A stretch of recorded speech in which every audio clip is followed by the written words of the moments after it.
ये चुनावी माहौल है और उत्तराखंड में निकाय चुनाव जारी है। बात हम आपको एक ऐसे शख्स से आज मिलाएंगे क्योंकि सबने सुना होगा कि लोग बाग स्कूलिंग करते हैं, पढ़ते हैं और पढ़ने के लिए, रोजगार के लिए उत्तराखंड से बाहर चले जाते हैं। पर देखिए, राजनीति में एक ऐसा एक एक नया मोड़ आपको इस जो वार्ड ये जो चुनाव है, नगर निगम के चुनाव, इसमें देखने को मिलेगा क्योंकि वार्ड नंबर 60 से शिवानी है जो अपने निर्दलीय पर्चे पे खड़ी हुई है। यहाँ पर बता दें कि अपनी एयर होस्टेस की जो नौकरी है वो छोड़ करके यहाँ वो राजनीति में आई है और यहाँ पर वो पार्षद का चुनाव लड़ रही है। तो पढ़े लिखे लोग हैं, बाहर से आ रहे हैं, ये बदलाव है बहुत। हमने देखा कि बहुत सारे वार्ड में हम गए तो प्रत्याशी से हमने बहुत सारी बातें करी, पर ये जो वार्ड है बड़ा अनोखा है, यहाँ का प्रत्याशी बड़ा अनोखा है क्योंकि एयर होस्टेस की नौकरी छोड़ करके राजनीति में उतरने का इनका संकल्प है। क्या कारण है ऐसा, बात करेंगे इनसे, शिवानी जी से। शिवानी जी, एक तो तहलका न्यूज में आपका स्वागत है। जी, धन्यवाद।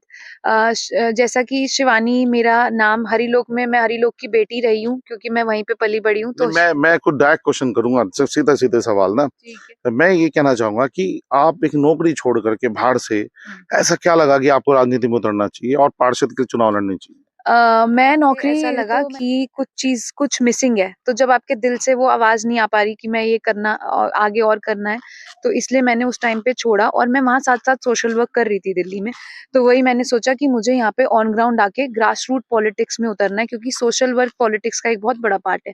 तो मैं हमेशा से चाहती थी कि मैं आऊँ और मेरे साथ और महिलाएँ जुड़ें, यूथ जुड़े, युवा जुड़े, जिससे कि जो पॉलिटिक्स है उसका थोड़ा-सा रुख बदले और नए-नए लोग आएँ और हम लोग पढ़ते हैं और उसके बाद हम लोग लास्ट में यही चाहते हैं कि कुछ-कुछ बदलाव आए सोसाइटी में। जो बाहर मुझे चीज़ें अच्छी लगती थी, लेकिन इंडिया में एक सबसे बेस्ट चीज़ ये है कि यहाँ का कल्चर, यहाँ का खाना, यहाँ के लोग बहुत अच्छे हैं। यूनिटी इन डाइवर्सिटी है ये देश। तो इसलिए मैं चाहती हूँ कि यहाँ पे जो चीज़ों में भी कमी है ना, उसको हम सारे युवा मिल के पूरी कर दें। तो तो इसलिए शिवानी जी, सबसे पहली बात, ये तो देश की बात हो गई, हुँ, पर वार्ड चुनाव तो आपने वार्ड में लड़ रहे हो आप, हुँ। वार्ड नंबर 60 में लड़ 60 रहे हो। क्या-क्या समस्याएं यहाँ समझ में आई आपको? वार्ड नंबर 60 में जो मेजर समस्याएँ हैं वो यहाँ पे नाली का, सड़क का और इसका शराब की दुकानें, इन सब की मेजर समस्याएँ हैं। रात में जैसे अगर हम नए गाँव की बात करें तो वहाँ पे अभी भी पानी नहीं पहुँच पा रहा है। नगर निगम की बिजली वहाँ पे नहीं है, तो पानी के लिए हम ट्यूबवेल बनवाएँगे। आगे हम बात करें, वहाँ पे जो शराब की दुकानें हैं और ठेका है उसको हमने शिफ्ट कराने की बात करी क्योंकि उससे एक्सीडेंट्स बढ़ते चले जा रहे हैं।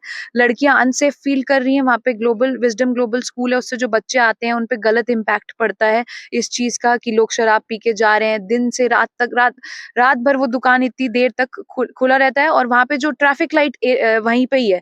तो इसकी वज़ह से क्या होता है कि आप कभी भी जाएँगे, आपको लगेगा कि ट्रैफिक लाइट होने के बावजूद भी इतना जाम लग रहा है वहाँ पे, क्योंकि ठीक वहीं पे वो दुकान खोली है उन्होंने, ठेका खोला है और उसको हम शिफ्ट कराने की बात करेंगे। सड़कें हमें बनवानी ही हैं। हमने सौंदर्यकरण की बात करी, जटवाड़ा पुल पे ट्रक खड़े होते हैं बहुत सालों से, वहाँ के बच्चे के लिए एक भी पार्क नहीं है, एक भी पार्क। वहाँ के बच्चे अब तो बड़े भी हो चुके हैं, वो लोग बोल रहे हैं हमारा बचपन निकल गया बट यहाँ पे एक पार्क नहीं बना।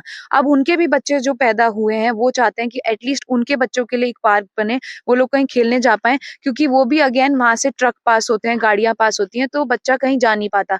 वहाँ पे मैं चाहती हूँ कि वो ट्रक हट के ट्रांसपोर्ट नगर तक पहुँचे, वहाँ पे वो सफाई हो, सफाई के बाद वहाँ पे पार्क और एक पार्किंग बनवाने का हम पूरा कोशिश करेंगे। हरिलोक में भी मेरी यही बात रही है कि जो मुद्दा है कि पार्क यहाँ पे और वैसे कॉलोनी अच्छी है लेकिन वहाँ पे ओपन जिम का कॉन्सेप्ट मुझे लेके आना है, क्योंकि हर कोई वहाँ पे वॉक करता है तो सबका हक बनता है कि मेरे माँ-बाप भी उस एज में आ चुके हैं जब अगर वो थोड़ी एक्सरसाइज करेंगे तो डॉक्टर बोलते हैं अच्छा रहता है। इसलिए ओपन जिम का कॉन्सेप्ट हमें पार्क में लेके आना है, तो वो हम अच्छा कराएँगे। पीछे हम बालाजी मंदिर के पास भी पार्क बहुत ही खराब हो चुका है, उसको रिन्यू कराना है, कम्युनिटी सेंटर को मॉडर्नाइज़ेशन करनी है उसकी, क्योंकि बहुत सारे लोगों के फेस्टिवल्स होते हैं, अपना पर्सनल फंक्शन होते हैं, तो इसलिए उसके लिए उसको मॉडर्नाइज़ करना है। बाकी हमारे जो संदेश विहार है, दक्ष एन्क्लेव है, आप घुसेंगे तो आपको वहाँ पे सड़क का मुद्दा तो नज़र आएगा ही, लेकिन संदेश विहार में ना तो आपको एंट्री दिखेगी, ना आपको एग्ज़िट दिखेगी, क्योंकि वहाँ पे कोई भी एंट्री गेट नहीं है, कोई भी एग्ज़िट गेट नहीं है और सड़क का तो नामो-निशान ही नहीं है उस कॉलोनी में। इसलिए इन सब चीज़ को हम आगे लेके आएँगे। फ़ेज़ 2 में भी पार्क ऐसा है, हर कॉलोनी का जैसे हम बात करते हैं, पार्षद का क्या है कि म्युनिसिपैलिटी से यही है कि हमारा शिवानी जी, मुद्दे बहुत होते हैं हुँ, और इच्छा भी बहुत रहती है कि हम काम करें। हुँ। तो अगर आपकी वार्ड की जनता ने आपको चुना, तो सबसे पहला काम, मतलब शपथ लेती सबसे पहला काम आप क्या करेंगे? सबसे पहला काम मेरा यही रहेगा कि मैं ठेके के लिए आवाज उठाऊंगी, मैं अनशन पे बैठूंगी। मेरे साथ बहुत लोग अभी से जुड़ना देखिए, चाहते हैं। ये थी शिवानी जी जो वार्ड नंबर 60 में निर्दलीय प्रत्याशी के रूप में खड़ी थी और पढ़ी लिखी एक महिला है जो कि अपनी एक एयर होस्टेस की जॉब छोड़ करके इस नगर निगम चुनाव में लड़ रही है। अब देखते ही हैं कि लोग इनका कितना साथ देते हैं और 23 जनवरी में ये जो साथ है ये वोट में कितना तब्दील होता है, पर ये तो आने वाला ही वक्त बताएगा। जब तक देखते रहिए तहलका की न्यूज़।